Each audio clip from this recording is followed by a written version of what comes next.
Welcome to the Mile High Church podcast. This is Josh Rees. I'm so glad you're listening. Hey, Zamira Jezwerska, Jackie Harris, and I are facilitating a meditation and prayer retreat in September. Spend a few days with awesome people, meditating, praying, enjoying life, just being. Sometimes in this wacky world, we just need to find an oasis and a sanctuary to get back to ourselves, and then we can return to that wackiness, not so wacky ourselves, and find some thread of sanity. And we'll have a great time. Learn more at milehighchurch.org. I love the first Sundays in May. We have, for many years now, had somewhat of a tradition of pausing and talking about abundance. And so I get to do a two-part series about abundance starting today, and I love to talk about abundance. Now, firstly, I want to define what I mean and what we mean when we're talking about abundance. It means to have and be able to welcome into our life any good that we seek to experience. Yes, of course, abundance might include our financial abundance, and it also includes opportunities, it includes care and support, it includes abundant health and well-being, it includes an abundance of time. Whatever it is that we find ourselves yearning to have more of in our lives and feeling like we might not have enough of that, that would indicate that we've got an issue of abundance that we need to take a look at. And so when we talk about this concept, it includes all of that, for sure. And a lot of it is about financial resources and financial good. We're love to talk about that too. I really enjoy this series and enjoy speaking about abundance because of the broad definition and because I happen to be one of those ministers, strange ministers, who loves to talk about abundance. And the reason I love to talk about it is that I have a big vision. I have a big vision for a planet where everybody has plenty of all that they need and want. Yeah, don't we have a big vision of that, right? I believe that's absolutely possible. And I absolutely believe that the only thing that stands in our way of that has to do with agreements that we've all made about the systems of delivery points for the good that we all seek that keep people limited and keep people without the good that they would like to have. And I also think a huge part of that issue, as well as what's going on in our own personal lives, has all to do with consciousness.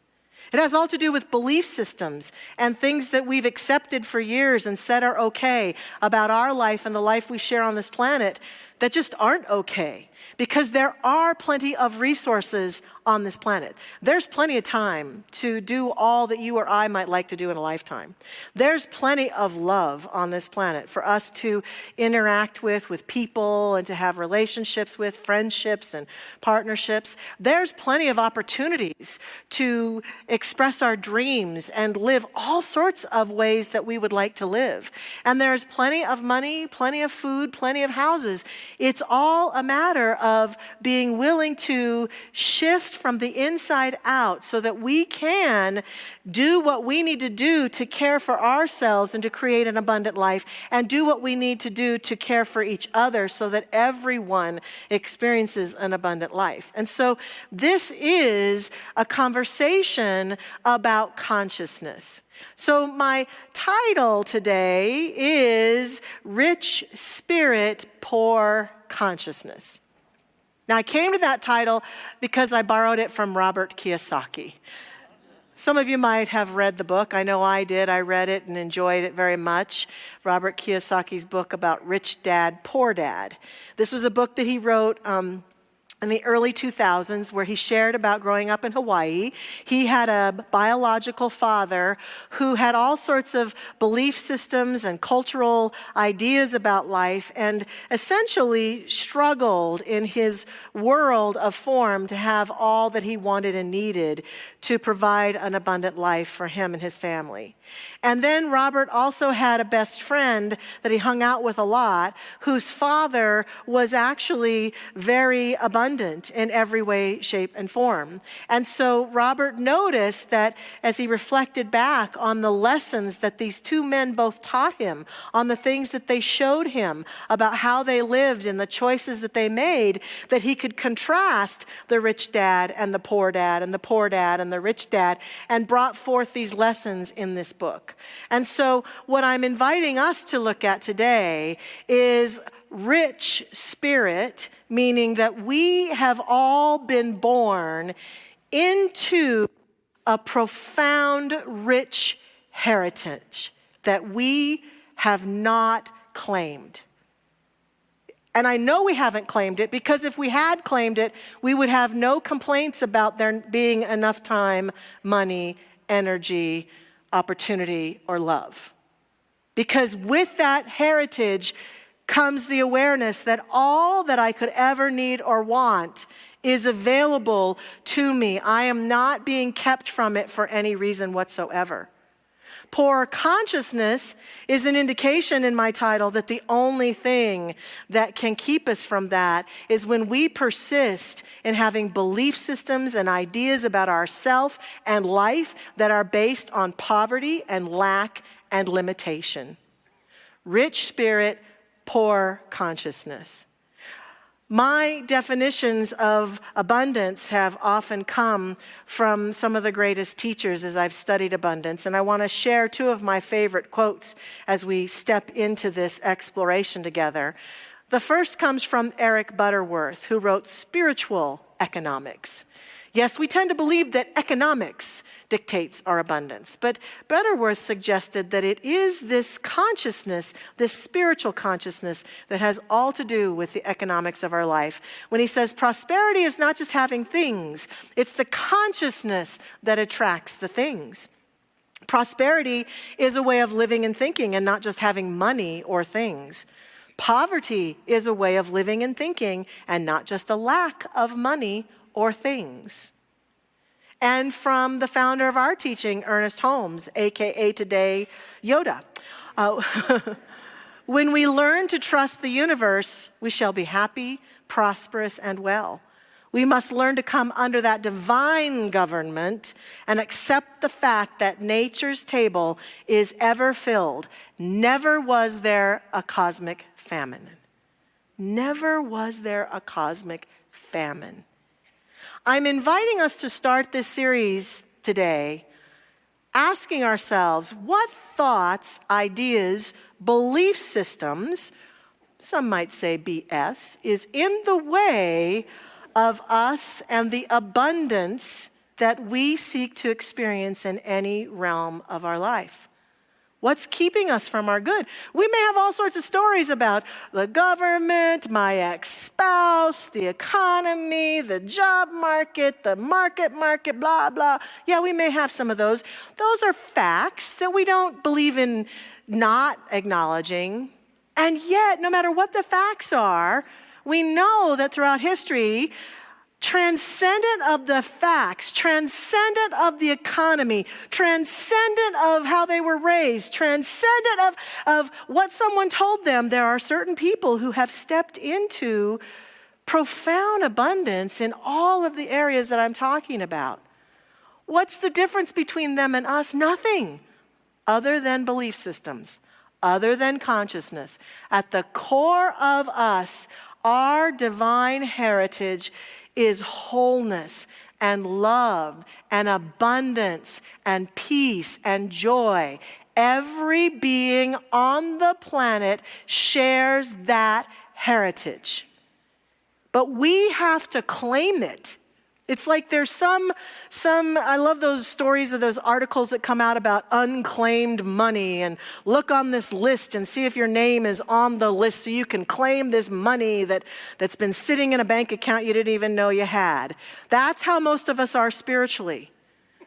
Our name is on God's list, and we haven't yet claimed it. And when we claim it, when we choose to claim our divine heritage, everything changes. Ernest Holmes tells us also in The Science of Mind is not a get-rich-quick scheme. Neither does it promise something for nothing. It does, however, promise the one who will comply with its teachings that they shall be able to bring greater possibilities and happier conditions into their experience. That's what we're here to do today. And to do that, we have to accept, firstly, that we are heirs to goodness and abundance. We are heirs to the kingdom of heaven. We are heirs to the richness that we desire. That as far as the universe is concerned, you may have as much as you like. And you can take as much as you like, knowing you can never take from someone else. Just because you take plenty of good in your life doesn't mean that someone over there isn't going to have any good. It's like that thing our parents would tell us, well, clean your plate because there are children starving in whatever country it was. Almost as if I don't eat it, then somehow it's going to affect them. That's not how it works. It's not how it works. Just in case someone didn't tell you that, I don't know if, And for us to claim our good, for us to claim our divine heritage, for us to claim that we belong in the kingdom of heaven and that God accepts us and adores us and is here to give itself to us unconditionally and completely so that we may utilize the energy of this presence and create the life that we would like to create, that nothing is keeping us from that except us. We have to claim, I'm an heir to the kingdom of heaven. I'm an heir to goodness and abundance. This is who I am. And it requires us then to do the holy sacred work of letting go of that which obfuscates that. Clouds of belief and clouds of ideas that we might have been brought into through our culture, our family system, through what people told us, through our experiences of the past. Beliefs like, well, I had my heart broken, so that must mean I'm not worthy of love. Beliefs like, my business failed, so that must mean I'm not worthy of having financial abundance.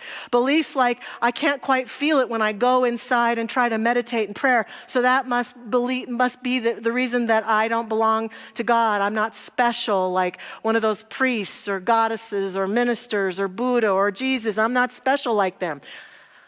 That's not true. And they all said it's not true. All of those teachers, every single one of them said over and over again, this I do, you shall do, and even greater things. Not a single one of them has ever tried to convince us that we were unworthy. The big, powerful teachers and prophets of the ages, constantly calling human beings to their divine heritage. And we are doing that today also. Come back to your divine heritage. Remember the truth of who you are. Let go of all of that no longer serves.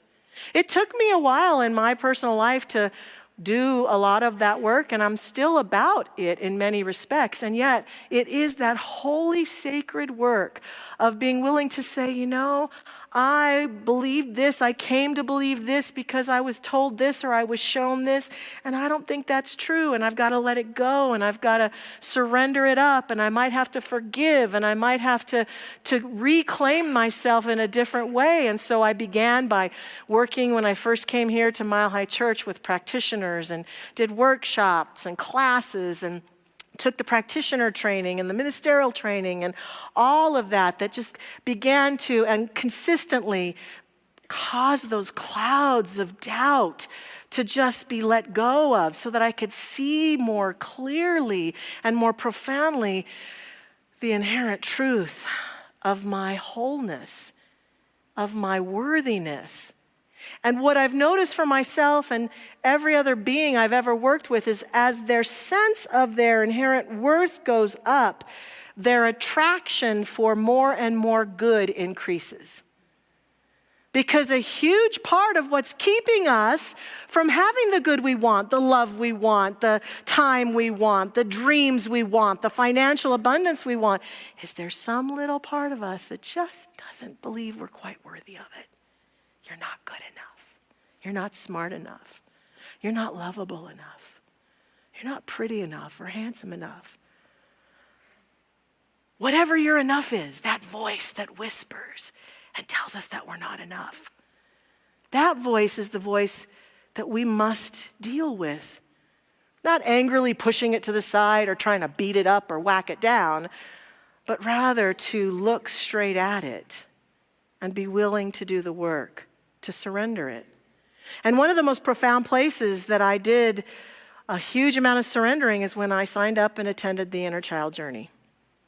The first time I went to the Inner Child Journey, I just paid my money and showed up as one of the ministers of this church. And people there were like, "You're just attending this workshop?" And I'm like, "Yeah, I need this workshop."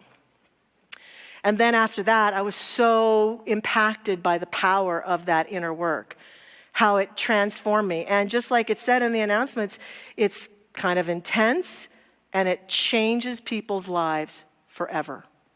Transforms, because there's a returning to that true presence within us that knows that it knows that it knows who it is. And it begins to give us an opportunity to operate and live from that place versus from the wounded child that has been running the show possibly for a long time. And then I was given an opportunity to join the team and be on the staff. And then I was given an opportunity to participate as a leader. And now I'm very proud to get to do this holy, sacred work with my beloved friend and colleague, Dr. Raz Smith, who's here today, as well as Steve and Laura Drury, a couple of our wonderful practitioners, and a whole team of people. And once a year, we come together and we make a space and we say, "Y'all come. Who's ready? Who's ready to claim their divine wholeness? Who's ready to step back into the true nature of who they are? And more importantly, who's ready to let go of and heal that little voice inside that's always telling us that we're not good enough?" And so if you're ready, I encourage you to join us for the Inner Child Journey. It's going to happen on May 16th and 17th. It's a Friday night, all day Saturday. It's a powerful experience. I've got scholarships. Come see me. If that little voice is telling you, "Oh, we don't have enough money in our budget." Yeah, not even that excuse wins today. Oh, sorry, I'm shining my watch in people's face. I apologize. So join us for that because it made a difference, as well as all of the other holy ways that we can heal. The bottom line is that a huge part of getting to this truth of who we are is to let go of all of that superfluous stuff that we've been believing up until now. I will say it for the rest of my life, that this holy work is worth it. It is the power of us and who we can be and the abundance that we can live in every single day of our life and reclaim our divine heritage. And the implications of doing this are huge. I've already pointed to them. The opportunity to live in a state of greater truth, to live and become a magnet for that good, to live from that state of holy worthiness. It's not a blustering, it's not an arrogance, it's a beautiful state of living in the truth of our spiritual magnificence and our magnificence as a being, our uniqueness as a being of love and light. Jesus talked about this when he shared one of his parables. I always loved that Jesus taught in parables when I got to read the Gospels.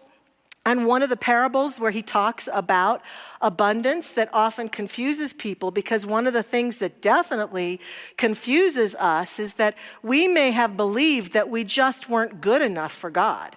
We may have been told messages that we are not spiritual, magnificent beings, and so we may have to heal that message. And this parable of Jesus invites us to heal that message by remembering a deeper truth. He says in the parable, it's easier for a camel to pass through the eye of a needle than for a rich man to enter the kingdom of God. I don't know about you, but I would read that and go, what the hell is he saying? I don't understand that parable.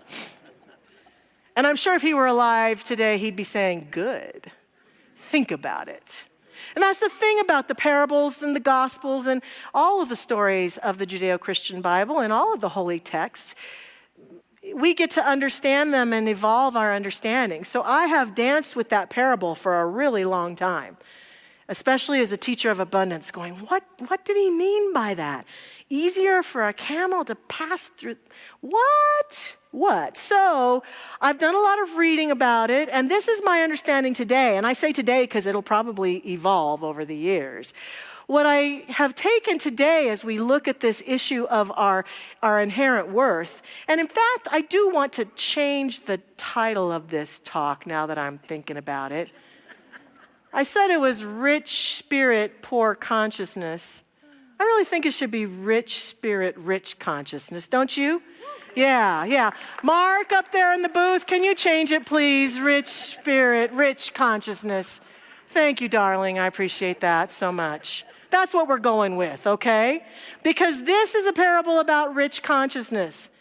It's not rich like he talks about a rich man. He does talk about a rich man, but the rich man in the parable, I think, symbolizes the part of us that thinks our worth is only equal to what we have in the world of form. And that our ego state thinks, well, if I have enough money, if I have a house, if I have a great job, if I have a partner, if I have lived out my dreams, if I've done everything I've said, if I've seen the world, whatever your definition or my definition is. And while none of that is bad, what happens is that when we let ourselves become obsessed about that and believe this is our only way that we can express our worth, we fall into that ego state of a rich person, thinking I'm rich. I need to be rich. And so when he says it's easier for a camel to pass through the eye, because the camel back then was one of the biggest mammals the people of that time knew of. A big camel that represents the cultural, contextual, big, gigantic animal getting through the needle's eye and represents a massive weight or burden that can happen when we fall prey to thinking that our worth is tied to what's in the world of form. And so then the eye of the needle is an extremely small opening that symbolizes the narrow gateway to higher consciousness and the inner truth in the realm of spirit. So when we just did that beautiful mudra prayer with Zamira and we put our hands to our heart, this is the portal into our true love, our true value, our true contribution, the love that we are, the love that we give. That is our spiritual inheritance. And meanwhile, we're focused on all these things and the weight and the burden of that, then it's hard to pass through this needle into the heart. It's harder to do that. I think that's what Jesus was talking about, that we have to surrender those notions and allow ourselves to fall into our hearts, to fall into this heart space over and over again, to remember the true heritage of who we are.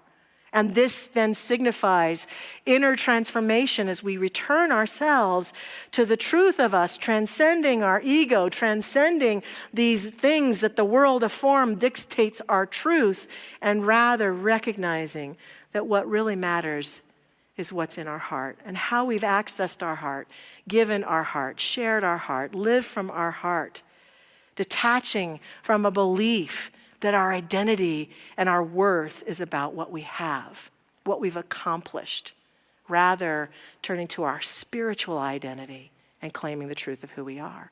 Once we begin to do that, we begin to understand that we are always in co-creation, and we can take full responsibility and accountability for what appears in our life and what shows up, what good shows up, where the blockages are. We can claim it, we can own it, we can have it, we can say it, we can see it, and we can transform it. We are then in absolute partnership and co-creation with this divine presence, living out our true worth and taking total responsibility for owning our worth. Our divine heritage is not just a theological concept then, but it's a fundamental truth of our being. And like This beautiful poet, Melody Godford, says, "Of all the things I own, my worth is my favorite possession." That's what we're talking about in this week one. Reclaiming our true worth that's transcendent of anything in the world of form. Passing through that needle's eye into the heart and remembering that at the core of us is a holy, sacred space that seeks to burst forth into our lives, and upon allowing it, our good begins to just flow to us easily and effortlessly. I invite us into prayer together now to anchor ourselves in this truth, to begin to breathe and feel that centered place again. I invite our practitioner prayer partners to stand with us as we step into this prayer time, knowing that they stand with us literally and energetically. And at the end of our service, they'll be down front to pray with anyone who would like to come forward and receive the gift of prayer. And here now, we breathe into this very breath of life, this very moment, and allow our hearts to open wide within us to the joyous recognition of the divine presence. It exists in everything and everyone. Every being is filled with this divine presence. And we know this, we can sense this, we intuit this all the time. And yet, sometimes as we intuit this truth, we leave ourselves out. But not today. Today we choose to place full awareness of the truth of our inner worth in our awareness. And if it takes feeling our heart space and breathing into it, if it takes placing our hand on our heart, if it takes allowing ourselves to just speak a word or two of love to ourselves, we gladly do it. We imagine for a moment now a precious jewel at the core of our beingness that represents our inherent worth. It shines brightly and it's warm and it exudes warmth through our entire being and through our life. Yes, it might be covered in dust from past experiences or the harsh words of others, but it's always there, radiating our divine heritage. And each of us possesses this brilliance. We don't have to earn it at all. It's something that we are. And we see signs of it in our life as we reflect upon the many moments that we've shown kindness to other people, the challenges that we've overcome, lovingly supporting ourselves, the unique perspective we bring to the world. These are reflections of our intrinsic value and what we can give back to the world. The world needs our unique light. So we choose today to shine it, to say yes to it, to dust off that jewel and allow it to live itself and shine itself through us brilliantly and joyously. And we go forth, claiming, owning, and living out our divine worth in this week ahead, in every relationship, in every conversation, in every decision, in everything we see about ourselves and our life and our world. We choose it, we own it, we are it. And I'm so grateful to see this as the truth of each one of us now as I release this prayer into the action of that universal law, knowing that it is done, I let it be, and so it is. Amen. Thanks for listening to the Mile High Church podcast. This podcast is made possible by the generous contributions from listeners like you. To make a donation, please visit milehighchurch.org.